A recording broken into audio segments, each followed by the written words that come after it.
SSC GD का 24 नवंबर का प्रथम पाली का एग्जाम हो गया दोस्तों, जिसका जो है मैं आपको बिल्कुल 100% एक्यूरेट आंसर के साथ जो है इस वीडियो में बताऊंगा। तो देख लेते हैं कि किस प्रकार के जो है आज आपके 24 नवंबर के प्रथम पाली के एग्जाम में जो प्रश्न पूछे गए हैं। उससे पहले एक बात और दोस्तों कि जिन्होंने भी अगर चैनल को सब्सक्राइब नहीं किया है तो एसएससी जीडी का रियल एनालिसिस पाने के लिए जो है चैनल को सब्सक्राइब जरूर कर दीजिएगा, और बगल में ही आपको एक बेल आइकन यानी घंटी का निशान भी दिख रहा होगा, तो आप उसे भी जो जरूर प्रेस कर दीजिएगा। तो चलिए वीडियो को स्टार्ट करते हैं। तो आज का जो आपका पहला क्वेश्चन आया था कि यूएस ओपन 2020 महिला एकल का खिताब ये जो किसने जीता है। तो देखिए यूएस ओपन 2020 महिला एकल का जो खिताब है ना, ये नाओमी ओसाका ने जीता है। नाओमी ओसाका ये जो किस देश की रहने वाली है, तो ये जापान देश की रहने वाली है, और इसने यूएस ओपन में किसको हराया था, तो विक्टोरिया अजरांका को हराकर जो है ये यूएस ओपन 2020 की महिला एकल का खिताब जीत गई थी। तो नाओमी ओसाका आपका करेक्ट आंसर हो जाएगा। बात कर ले इसके इंपॉर्टेंट फैक्ट्स के बारे में, तो फ्रेंच ओपन का खिताब ये जो किसने जीता था महिला में, तो ये ईगा स्वीटेक ने जीता है, तो ये भी आपको ध्यान में रखना है। ऑस्ट्रेलियन ओपन का अगर पूछा जाए तो ये सोफिया कैनिन ने जीता है। वहीं अगर पुरुष के बारे में पूछ लिया जाए तो पुरुष 2020 में जो पुरुष एकल के विजेता रहे हैं फ्रेंच ओपन में, ये राफेल नडाल रहे हैं। यूएस ओपन के जो विजेता रहे हैं वो डोमिनिक थीम रहे हैं। वहीं अगर ऑस्ट्रेलियन ओपन का पूछा जाए 2020 में विजेता कौन रहे हैं, तो ये नोवाक जोकोविच रहे हैं, तो ये भी आपको ध्यान में रखना है। नेक्स्ट आपका यहाँ पर आया था कि पैरा ओलंपिक में 2 मेडल जीतने वाली पहली भारतीय महिला कौन है। तो देखिए पैरा ओलंपिक में 2 मेडल जीतने वाली जो पहली भारतीय महिला है ना, तो ये अवनी लेखरा है, जो कि भारत के राजस्थान की रहने वाली है। तो अवनी लेखरा आपका यहाँ पे करेक्ट हो जाएगा। यहाँ से एग्जाम में एक प्रश्न और बनता है कि अवनी लेखरा का संबंध ये जो किस खेल से है, तो ये निशानेबाजी से है, तो ये भी आपको ध्यान में रखना है।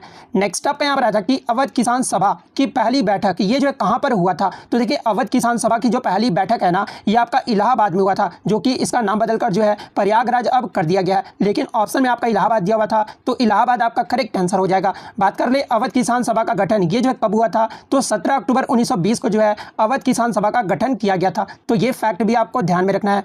नेक्स्ट आपका यहाँ पर आया था कि प्रधानमंत्री उज्ज्वला योजना इसकी शुरुआत जो है ये कब हुआ था। तो देखिए प्रधानमंत्री उज्ज्वला योजना की जो शुरुआत है ना, ये 1 मई 2016 को हुआ था, तो 1 मई 2016 आपका करेक्ट हो जाएगा। बात कर ले इस योजना के अंतर्गत गरीब महिलाओं को जो है मुफ्त एलपीजी कनेक्शन जो है वो दिया जाएगा, और इस योजना की जो शुरुआत है ये कहाँ से हुआ था, तो उत्तर प्रदेश के बलिया से किया गया था, तो ये फैक्ट भी आपको ध्यान में रखना है।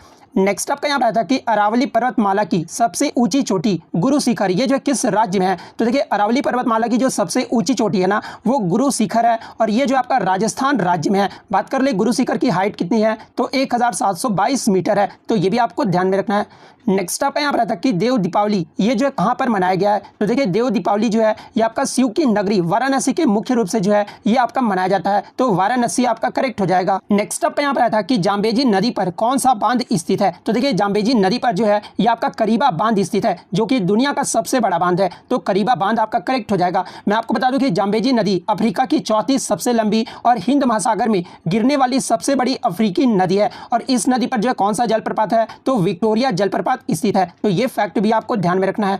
नेक्स्ट आपका यहाँ पर आता है कि इनमें से संविधान की 8वीं अनुसूची में जो है कौन सी भाषा शामिल है। जहां पे ऑप्शन में आपका हिंदी भाषा दिया हुआ था, तो देखिए ये जो हिंदी भाषा है ना, ये संविधान की 8वीं अनुसूची में जो है भाषा शामिल है। और मैं आपको बता दूं कि 8वीं अनुसूची में जो है 22 भारतीय भाषाओं को शामिल किया गया है। इसके बाद कोंकणी भाषा, मणिपुरी भाषा और नेपाली भाषा को कब जोड़ा गया था, तो ये 1992 ईस्वी में जोड़ा गया था, तो ये फैक्ट भी आपको ध्यान में रखना है। नेक्स्ट आपका यहाँ पर आता है कि केंद्र शासित प्रदेश का वर्णन ये जो किस अनुच्छेद में है। तो देखिए केंद्र शासित प्रदेश का जो वर्णन है ये आपका भाग 8 में है, और अनुच्छेद की बात कर ले तो 239 से 242 में है, तो 239 से 242 करेक्ट हो जाएगा।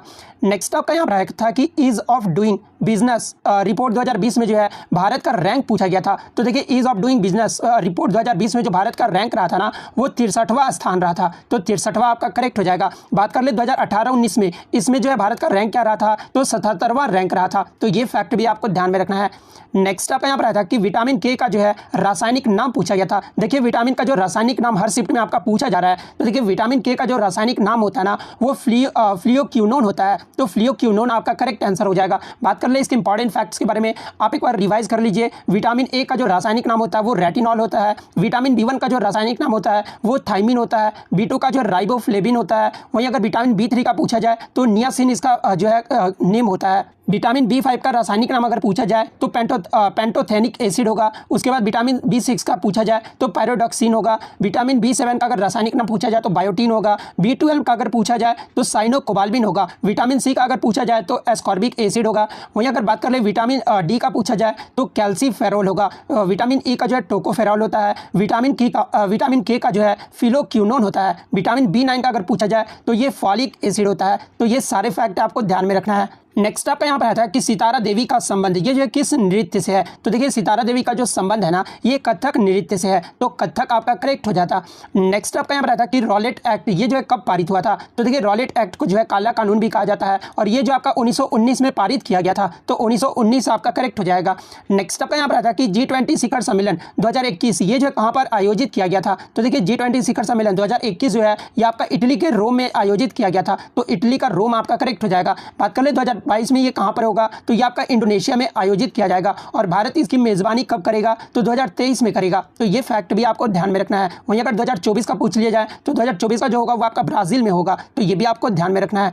नेक्स्ट आपका यहाँ पर है कि पौ 12 होना मुहावरे का अर्थ पूछा गया था। तो देखिए पौ 12 होना मुहावरे का जो सही अर्थ होगा ना वो चारों ओर से लाभ प्राप्त होना होगा। नेक्स्ट आपका यहाँ पर आया था कि हवा से बातें करना मुहावरे का अर्थ पूछा गया था। तो देखिए हवा से बातें करना मुहावरे का जो सही अर्थ होगा ना वो बहुत तेज दौड़ना होगा, तो बहुत तेज दौड़ना आपका करेक्ट हो जाएगा। नेक्स्ट आपका यहाँ पर आया था कि शिशु योजना में जो है कुल कितनी राशि दी जा रही है। तो देखिए मैं आपको बता दूं कि शिशु योजना इस योजना के तहत जो है ऐसे बच्चों का देखभाल के लिए 2000 रुपये प्रति माह और अतिरिक्त राशि 1500 रुपये जो है प्रति माह दिया जाएगा। तो इनमें से जो भी ऑप्शन में दिया होगा वो आपका करेक्ट हो जाएगा। नेक्स्ट आपका यहाँ पर आया था कि संकीर्ण का जो विलोम शब्द पूछा गया था। तो देखिए संकीर्ण का जो विलोम शब्द होता है ना वो विस्तीर्ण होता है और विकीर्ण होता है, तो इनमें से जो भी ऑप्शन में दिया होगा वो आपका करेक्ट हो जाएगा। नेक्स्ट आपका यहाँ पर आता है सोना का जो है प्रवाचित शब्द पूछा गया था। तो देखिए सोना का जो प्रवाचित शब्द होता है ना वो स्वर्ण होता है, धन होता है, संपत्ति होता है, स्वर्ण होता है, कंचन होता है, कनक होता है, हेम होता है, कुंदन होता है। ये शब्द होते हैं आपके सोना के प्रवाचित शब्द होते हैं। नेक्स्ट आपका यहाँ पर आता है कि फूलों की खेती को क्या कहते हैं। देखिए ये जो आपका रीजनिंग से प्रश्न पूछा गया था, दिया ये गया था कि मधुमक्खी पालन को जो है एपीकल्चर अगर कहा जाता है तो फूलों की खेती को क्या कहा जाएगा, तो फ्लोरिकल्चर जो आपका यहाँ पे करेक्ट आंसर हो जाएगा।